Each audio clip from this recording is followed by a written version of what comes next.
Ψαλμός του Δαβίδ, Ψαλμός 37, λάμδα ζήτα, σελίδα 529. Μία αγανάκτητη δια τους πονηρευομένους, μη δε ζήλευε τους εργάτας της ανομίας. Διότι ως χόρτος ταχαίος θέλουσι κοπή και ως χλωρά βοτάνη θέλουσι καταμαρανθεί. Έλπιζε επί Κύριον και πράντε το αγαθόν. Κατοίκει την γην και νέμου την αλήθεια. Και φρένουν Κύριο και θέλει δώσει τα ζητήματα της καρδίας σου. Ανάθεση στον Κύριο την οδόν σου και έλπιζε επ' αυτόν και αυτός θέλει ενεργήσει. Και θέλει εξάξει ως φως την δικαιοσύνη σου και την κρίση σου ως μεσημβρίαν. Αναπαύω επί των Κύριων και πρόσμενε αυτόν. Μία αγανάκτη δια των κατεβοδούμενων εν τη οδό αυτού, δια άνθρωπον πράττοντα παρανομίας. Πάυσον από θυμού και άφες την οργή.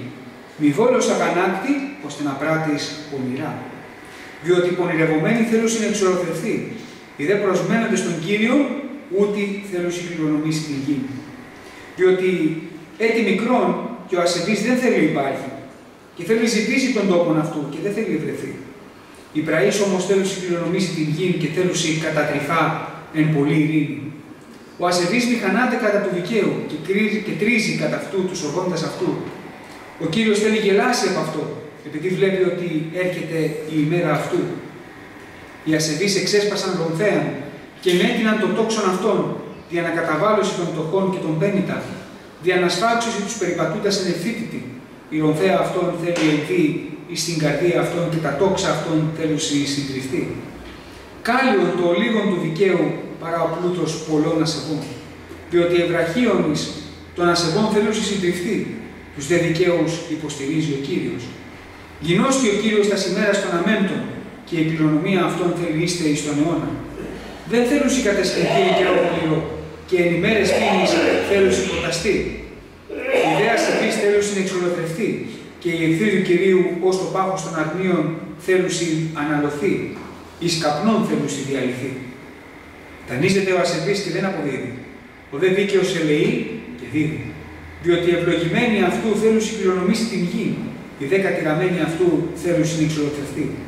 Όταν υπό Κυρίου κατευθύνονται τα διαδήματα του ανθρώπου, η οδός αυτού είναι αρεστή σε αυτόν. Εάν πέσει, δεν θέλει συντηρηθεί, διότι ο Κύριος υποστηρίζει τη γύρα αυτού. Νέος ήμουν και ήδη εγύρασα και δεν είδον δίκαιον εγκαταλελειμμένων, ουδέ το σπέρμα αυτού ζητούν άρτων. Όλη την ημέρα ελεεί και δανείζει, και το σπέρμα αυτού είναι εις ευλογία.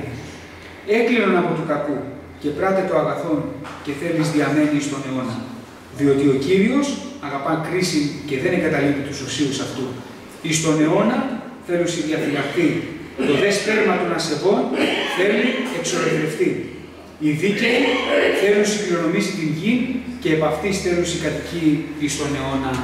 Αμήν. Ευχαριστούμε τον Θεό, αδελφοί, για τον λόγο του. Είναι, πιστεύω, ένα από τα πιο επίκαιρα μηνύματα του Ευαγγελίου, αδελφοί, πάντοτε στη ζωή μας. Όσες φορές και το διαβάσουμε, πάντοτε θα κατέχει ιδιαίτερη θέση ο Λόγος του Θεού. Και μάλιστα, αδελφοί, σήμερα αυτό που ο Κύριος θέλει να μας δώσει, να καταλάβουμε πάρα πολύ καλά, είναι ο διαχωρισμός του δικαίου από τον ασεβή. Και είναι πάρα πολύ ωραίο, αδελφοί, γιατί είναι ένας διαχωρισμός. Συνήθως οι άνθρωποι διαχωρίζουν το δίκαιο από τον άδικο. Ο Λόγος του Θεού όμως διαχωρίζει τον δίκαιο από τον ασεβή. Γιατί η δικαιοσύνη του Θεού, αγαπητοί αδελφοί, δεν είναι μια ζυγαριά που χάνουμε στο ζύγι, αλλά η δικαιοσύνη του Θεού είναι ο φόβος του Κυρίου. Η δικαιοσύνη του Θεού είναι η υποταγή στο Λόγο του Θεού. Η δικαιοσύνη του Θεού είναι ο άνθρωπος να μένει στην εκτέλεση του Λόγου του Θεού. Ενώ από την άλλη μεριά ο ασεβής πρώτον δεν σέβεται τον Θεό, δεν φοβάται τον Θεό, αλλά και από την άλλη μεριά δεν έχει καμία όρεξη να εκτελέσει το Λόγο του Θεού. Και αυτή, αγαπητοί αδελφοί, είναι η μεγάλη διαφορά μεταξύ δικαίου και ασεβούς. Εκεί όμως που έρχεται τώρα το πνεύμα του κόσμου, το πνεύμα της ανομίας και οι ψήθυροι του σατανά να πλανήσουν το δίκαιο, είναι όταν στο διάβα της ζωής του ο δίκαιος, ζώντας μεταξύ των ανθρώπων, θέλοντας και μη, παρακολουθεί την πορεία των ανθρώπων. Θέλοντας και μη παρακολουθεί την πορεία του κόσμου. Θέλοντας και μη παρακολουθεί πετυχημένους παρανθρώπης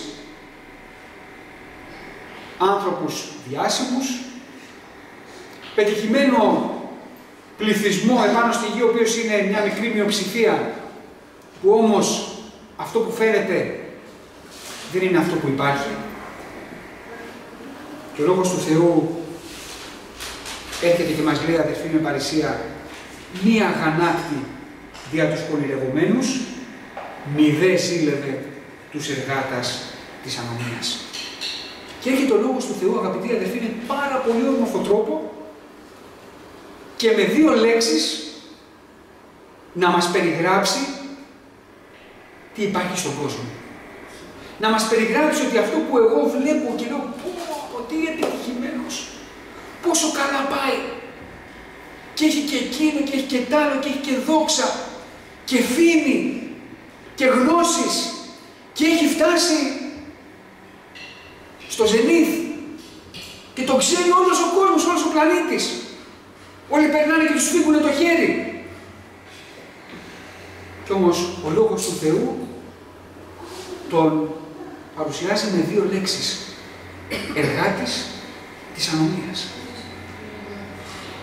Και έχει το Λόγος του Θεού και σου λέει και μας λέει σήμερα το πρωί, μη τους ζηλεύεις. Γιατί η ζωή τους είναι σαν το χλωρό χόρτο. Έχουμε εκεί στο Γκάλαμο στην Ελλάδα ένα εξοχικό παλιό που έχετε έρθει περισσότεροι, που έχει κάθε χειμώνα βγαίνουν εκεί τα χόρτα, τα αγριόχορτα. Και φωνάζει ο πατέρας μου κάθε καλοκαίρι εργάτες να έρθουν να τα μαζέψουν γιατί έχουν ξεραδεί. Ξερά και τα πετάνε στη φωτιά. Αυτή είναι η δόξα των εργατών της ανομίας. Γνώρισα αδερφοί ανθρώπους μέσα από τη δουλειά μου, οι οποίοι φτάσανε σε πολύ μεγάλες δόξες. Φτάσανε σε τεράστια ύψη γνωριμιών, ανθρώπινης επιτυχίας, νίκες, δόξα, τιμές. Και οι ίδιοι άνθρωποι, μετά από λίγα χρόνια, θυμάμαι ήμουν στο γραφείο εκεί στην τράπεζα και ερχόντουσαν και με παρακαλάγανε, σε παρακαλώ, μη μου σφραγίσεις την επιταγή, σε παρακαλώ, θα καταστραφώ. Μη μου κάνεις εκεί. Πείσε σε παρακαλώ την τράπεζα, λίγο ακόμα, λίγο ακόμα, λίγο ακόμα. Και με παρακαλάγανε αδερφοί κλαίγοντας. Τι θα κάνω. Αυτή είναι η δόξα του ανθρώπου. Και αν αυτή η ξηρασία που περιγράφει ο Λόγος του Θεού δεν έρθει στο θέμα το οικονομικό, θα έρθει σε καταστροφή της οικογένειας, θα έρθει σε καταστροφή της προσωπικής ζωής του ανθρώπου, γιατί αγαπητοί αδερφοί, σε αυτόν τον κόσμο, όταν ο ασεβής ασπάζεται το φρόνημα του σατανά, το σίγουρο είναι ότι το αποτέλεσμα δεν θα είναι καλό. Όταν ο άνθρωπος υπηρετεί στο μαμονά της αδικίας, για δόξα ανθρώπινη, για φήμη, γιατί θέλει να φανεί ενώπιον των ανθρώπων, θέλει να διακρίνεται ενώπιον των ανθρώπων και η επιθυμία του όλη είναι στη δόξα, ο Λόγος του Θεού μας λέγει ότι ταχαίως θέλουσι συντριφθεί. Εσύ τώρα, άνθρωπε του Θεού, σε αντίθεση από αυτούς,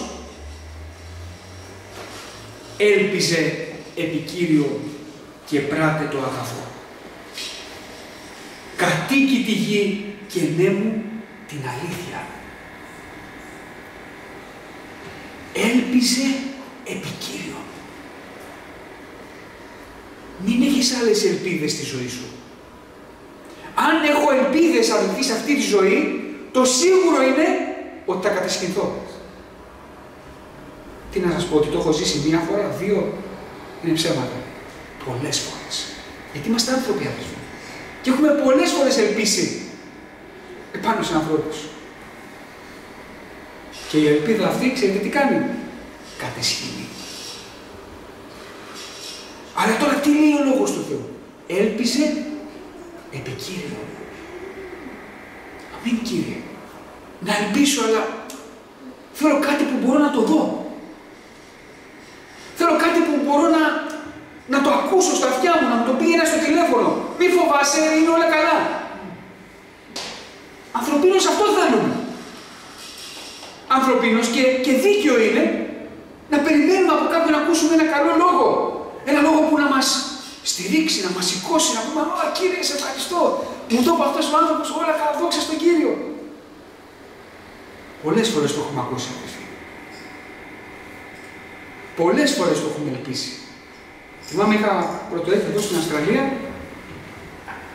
είχα πλησιάσει 3 ανθρώπους, τηλέφωνο επί τηλεφώνου, στο πρώτο τηλέφωνο, πάρε με μετά από 4 εβδομάδες, γιατί ταξιδεύω τώρα και δεν θα είμαι εδώ.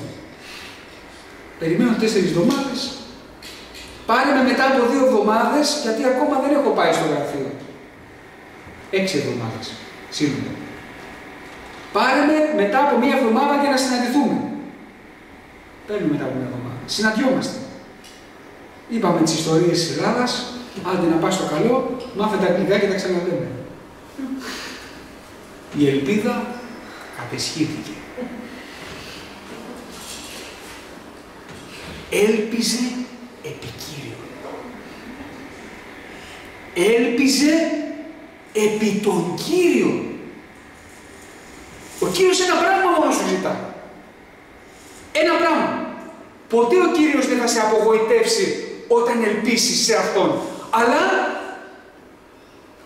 ανάθες εις τον Κύριο την οδό σου και έλπιζε επ' Αυτόν και Αυτός θα ενεργήσει.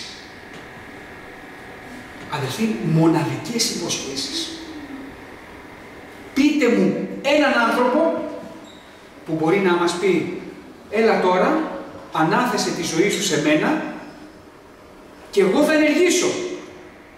Ούτε ένας. Ξέρετε τι θα πουν όλοι?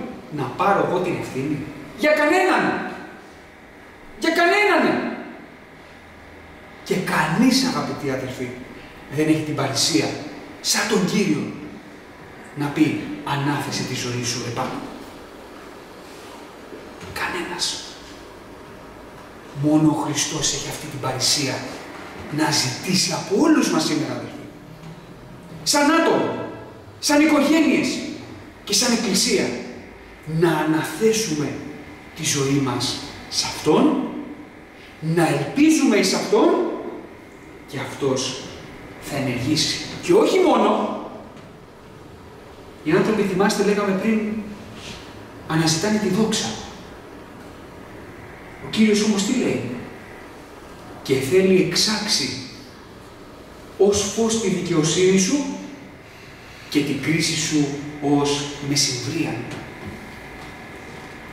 Η δόξα που θέλει ο Θεός, αδελφοί, για τα παιδιά Του, δεν είναι η δόξα η ανθρώπινη. Δεν είναι η δόξα που δημιουργεί ανθρώπινα πρότυπα.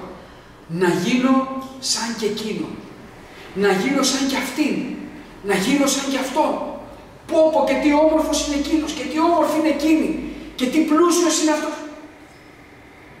Ούτε καν ασχολείται ο Θεός με αυτές τις μικρότητες. Για το Θεό η ομορφιά, η δόξα, ο πλούτος, ξέρετε τι είναι? 0. Τίποτα. Άχρηστα πράγματα, αδελφοί. Αλλά πολύτιμο στα μάτια του Θεού είναι η δικαιοσύνη. Είναι οι κρίσεις η σωστή, η αληθινή. Αυτά επιθυμεί ο Θεός από τον άνθρωπό του. Να είναι δίκαιος, να αναπαύεται στο Λόγο του Θεού. Ο Λόγος του Θεού να είναι το προσκεφάλι του. Να ξέρει ότι όταν έρθει σε ανάγκη δεν θα πάει σε κανέναν, αλλά θα πάει στα γόνατα. Θα πάει να ανοίξει το Λόγο του Θεού και ο Λόγος θα τον παρηγορήσει. Σηκώσει τα χέρια ψηλά και θα πει «Πατέρα, άλλη μια φορά σου αναθέτω την οδό μου, Κύριε». Έλα σε παρακαλώ και ενέργησε. Τι λέτε, θα το κάνει? 100% αδερφοί. 100%. Και δεν θα σου πει έλα σε 3 εβδομάδες. Και δεν θα σου πει έχεις λαμβάνει. Θα σου πει θα ενεργήσω. Και όταν ο Κύριος πει θα ενεργήσω, πήγαινε και κοιμήσου εν ειρήνη, γιατί θα ενεργήσει. Εάν ο Θεός υποσχέθηκε, αδελφοί, εξάπαντος θα εκτελέσει. Δεν ξέρουμε πότε, αλλά θα εκτελέσει. Όποτε πραγματικά υπάρχει η ανάγκη. Στους μαθητές ήταν εκεί, κοπηλατούσαν, ήταν μέσα στο καράβι, τρικυμία, χαμός γινόταν, κύματα από παντού. Το καράβι πήγαινε από εδώ και από εκεί, κοπηλατούσαν οι μαθητές. Εκεί, έλα, τράβα, Πέτρο, Ιωάννη, έλα. Τράβα γιατί πληγόμαστε. Και την τελευταία φυλακή της εκτός, ο Κύριος δεν ήρθε κολυμπώντας. Δεν πήγαινε με κολύμπι. Περπάτησε επάνω στη δυσκολία των μαθητών. Αυτό που κόντευε τους μαθητές να τους πνίξει, ο Κύριος περπατούσε επάνω του. Μα Κύριε, με πνίγει το πρόβλημά μου. Δεν βλέπεις, κοπηλατώ, κάνω, δείχνω, ταλαιπωριέμαι. Από πάνω θα έρθει ο Κύριος. Θέλει να δείξει στους μαθητές ότι δεν υπάρχει θάλασσα, Πέτρο, Ιωάννη, Ιάκωβε, που μπορεί να σε πνίξει, γιατί εγώ μπορώ να περπατήσω πάνω της. Δεν υπάρχει πρόβλημα, αδερφέ μου και αδερφή μου, που μπορεί να σε καταλάβει, που μπορεί να σε πνίξει, που μπορεί να σε ταλαιπωρήσει, που δεν είναι κάτω από τον έλεγχο του Ιησού Χριστού. Αναπαύου λοιπόν. Μα Κύριε, πώς είναι από αυτό, δεν βλέπεις τι γίνεται. Αναπαύου. Διότι ο Κύριος έρχεται σε σένα επάνω στα κύματα. Γιατί τα πάντα εδόθηκαν στην εξουσία του. Διότι οι πονηρευομένοι θέλουν συνεξολοθρευτεί, οι δε προσμένονται στον Κύριο, ούτε θέλουν συγκληρονομήσει την γη. Εντελώς προσωρινή, αδελφοί, οι πονηρευόμενοι ενώπιον του Κυρίου. Εντελώς μόνιμοι όμως οι δίκαιοι ενώπιον του Θεού. Γιατί οι δίκαιοι είναι οι κληρονόμοι του Παντοδυνάμου. Αδελφοί, πρέπει να εννοήσουμε τι σημαίνει ότι ο Θεός μας έχει εκλέξει για κληρονόμους του Θεού και για συγκληρονόμους του Ιησού Χριστού. Είναι μια κληρονομιά που αν μπορούσαμε να την καταλάβουμε, αν μπορούσαμε να εννοήσουμε τις διαστάσεις αυτής της κληρονομιάς, τώρα η ζωή μας, αδελφοί, θα ήταν εντελώς διαφορετική. Η σκέψη μας θα ήταν εντελώς διαφορετική. Οι πράξεις μας εντελώς διαφορετικές. Εάν μόνο μπορούσαμε να καταλάβουμε τι ο Θεός μας έχει υποσχεθεί σαν κληρονομιά. Και είναι μια κληρονομιά, αδελφοί, που δεν πρόκειται να την αλλάξει κανείς. Κανείς. Οι άνθρωποι, όταν βλέπουν εκεί τους κληρονόμους τους, κάτι τους κάνει ένας κληρονόμος, θα αλλάξω τη διαθήκη μου. Θα σε αποκληρώσω. Θα σου δώσω λιγότερα. Και εγώ που στα έταξα όλα, θα τα αλλάξω όλα. Και τρέχουν οι άνθρωποι να ικανοποιήσουν εκεί και να χαροποιήσουν αυτούς που πρόκειται να τους κληρονομήσουν και αγωνίζονται και τους υπηρετούν. αλλά τελικά εις μάτι. Το θέμα, αγαπητοί αδελφοί, είναι να αγωνίζομαι, να ευαριστήσω τον Θεό με τη ζωή μου. Να ευαριστήσω αυτόν που πρόκειται να μου κληροδοτήσει, όχι ένα σπίτι στο Bondi Junction, αλλά ένα σπίτι στις ουράνιες, αδελφοί, κοιλάδες της Βασιλείας των Ουρανών. Θα μου κληροδοτήσει μια αιώνια ζωή. Θα μου κληροδοτήσει αιώνια χαρά. Θα μου κληροδοτήσει μια ζωή χωρίς λύπη, χωρίς θλίψη, χωρίς αγωνία, χωρίς ταραχή, χωρίς αδιέξοδα, χωρίς προβληματισμούς, χωρίς προσπάθεια για να κερδίσω το κάτι παραπάνω, γιατί όλα θα είναι στην εξουσία μου. Όλα θα είναι δώρα του Πατέρα προς τους δίκαιους. Και σήμερα, αδελφοί, να καταλάβουμε αυτή τη μεγάλη διαφορά. Σήμερα το Πνεύμα του Άγιο, αδελφοί, θέλει να μας δώσει τη διαφορά μεταξύ του δικαίου και του ασεβούς. Ας μην αγανακτεί πλέον η καρδιά μου για κανέναν ασεβή. Ας μην ζηλεύει πλέον η ψυχή μου κανέναν ασεβή. Ας μην λέω, Κύριε, γιατί εμένα, Κύριε, να με βάλεις να ζω μέσα στο ενίκιο και αυτός να απολαμβάνει ενίκη από άλλους. Μη γέννητο. Σε ευχαριστώ, Κύριε, που με βοηθάς και πληρώνω το ενίκιό μου. Αλλά θα κληρονομήσω μια βασιλεία που δεν θα πληρώνω ενίκιο. Θα κληρονομήσω μια βασιλεία που εσύ θα είσαι το φως. Το αρνείο το εσφαγμένο θα βασιλεύει. Και όλα, αδελφοί, θα είναι κάτω από την εξουσία του Θεού Πατέρα. Και αν μένω σε αυτή τη σκέψη, ο Κύριος μου υπόσχεται ότι θα τα απολαύσω όλα και εδώ στη γη. Γιατί ό,τι θα μου συμβαίνει στη ζωή μου, εγώ θα το απολαμβάνω. Είτε αυτό λέγεται ευρυχωρία, δόξα στον Κύριο. Είτε αυτό λέγεται ταπείνωση, δόξα στον Κύριο. Ο Απόστολος Παύλος λέγει, εξεύρω να ταπεινώνομαι, εξεύρω και να περισσεύομαι. Αλλά ξεύρω κιόλας.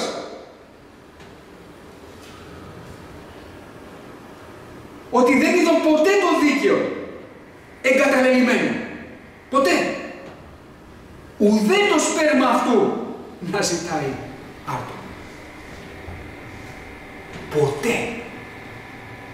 Ξέρετε, στα μαθηματικά η λέξη ποτέ δεν υπάρχει, γιατί λέει η πιθανότητα να υπάρχει κάτι που είναι αντίθετο στο ποτέ είναι πολύ μεγάλη. Άρα ποτέ δεν υπάρχει το απόλυτο. Έτσι λένε οι άνθρωποι στα μαθηματικά. Αλλά όταν, αδερφοί, ο Λόγος του Θεού λέγει ποτέ, είναι ναι και αμήν. Όταν ο Λόγος του Θεού λέει κάτι, δεν υπάρχει πιθανότητα να υπάρχει κάτι άλλο. Δεν έχω λοιπόν, λέει ο Λόγος του Θεού, δει ποτέ τον δίκαιο εγκατελειμμένο, αλλά ούτε και το σπέρμα αυτού να ζητάει άρτο. Αν λοιπόν, αδελφέ μου, αδελφή μου, μένεις στη δικαιοσύνη του Θεού, τότε ποτέ, μα ποτέ, δεν θα αισθανθείς, μάλλον να μην πω αισθανθείς, δεν θα ζήσεις την εγκατάλειψη. Γιατί μπορεί να την αισθανθούμε την εγκατάλειψη. Πότε? Όταν πέφτει η πίστη. Αλλά εάν μένω στη δικαιοσύνη του Θεού, ούτε θα ζήσω εγκαταλειμμένος, ούτε θα δω την εγκατάλειψη, αλλά ούτε και θα την αισθανθώ. Και ταυτόχρονα θα έχω ευλογημένη συνέχεια. Γιατί ο Λόγος του Θεού λέει και το σπέρμα αυτού δεν θα ζητάει άρτο. Ο άνθρωπος του Θεού, αδελφοί, δεν έχει ευλογημένη αρχή και μετά ξεραίνεται. Ο δίκαιος δεν γίνεται σαν τα αγριόχορτα που βγαίνουν το χειμώνα από τη βροχή και μετά έρχεται το καλοκαίρι, όπου πάλι αγριόχορτα να τα ξεριζώσουν. Δεν είναι έτσι, αδελφοί. Ο δίκαιος πάντοτε είναι φυτεμένος παρά τους ρύακας των υδάτων και πάντοτε οι ρίζες του τρέφονται με καρπούς δικαιοσύνης και αυξάνει και το φύλλο, λέει, αυτού θάλει. Δεν μαραίνεται ποτέ, γιατί ο Κύριος ποτίζει αυτό. Διότι ο Κύριος αγαπά κρίση και δεν εγκαταλείπει τους οσίους αυτού. Εις τον αιώνα θέλουν διαφυλαχθεί. Το δε σπέρμα των ασιγών θέλει εξολοθευτεί. Οι δίκαιοι θέλουν κληρονομήσει τη γη και επ' αυτής θέλουν κατοικεί εις τον αιώνα. Υπόσχεσης Κυρίου. Γι' αυτό λοιπόν, αγαπητοί αδερφοί, ένα να ζητήσουμε σήμερα από τον Κύριο. Ένα μόνο. Ένα μόνο. Βοήθησε με, Κύριε, να πράττω πάντοτε όλη τη δικαιοσύνη Σου. Βοήθησε με, Κύριε, να εκτελώ πάντοτε το Λόγο Σου. Βοήθησε με, Κύριε, να αναθέτω πάντοτε την οδό μου σε Σένα. Να ελπίζω σε Σένα. Και Εσύ να ενεργείς. Ας είναι το όνομα του Κυρίου μας ευλογημένο. Αμήν.